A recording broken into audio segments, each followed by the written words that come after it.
સિદ્ધપુર में हर घर तिरंगा अभियान अंतर्गत तिरंगा यात्रा योजाई। पाटण जिल्लाना सिद्धपुर में हर घर तिरंगा अभियान अंतर्गत तिरंगा यात्रा योजाई। धारासभ्य बलवंतसिंह राजपूते लीली झंडी आपी तिरंगा यात्रानी प्रस्थान करावी।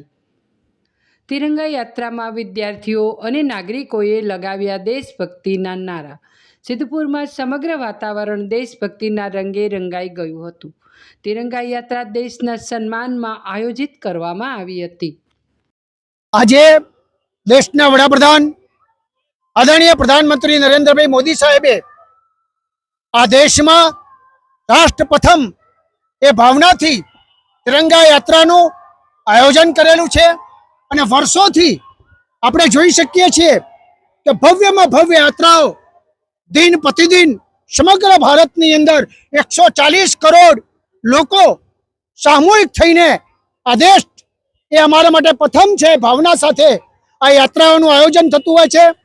આજે ગુજરાતના મુખ્યમંત્રી આદરણીય ભૂપેન્દ્રભાઈ પટેલ સાહેબે 1200થી વધારે જગ્યાઓ ઉપર અનેક ઠેકાણે આ પ્રકારની યાત્રાઓનું આયોજન કર્યું છે। 70 લાખથી વધારે લોકો જોડાવાના છે।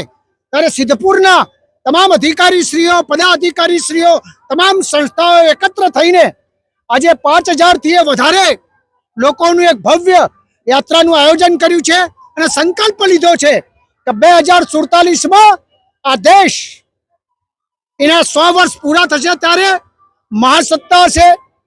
વિશ્વમાં ભારતનું નામ એમ કહી શકાય કે આત્મનિર્ભર બનશે અને સંકલ્પ સાથે દરેક નાગરિક કામ કરે એ ભાવના સાથે આજે સંકલ્પ લીધો છે। મને ખાતરી છે કે 2047માં આપણે વિશ્વની મહાસત્તા બનવાના છીએ।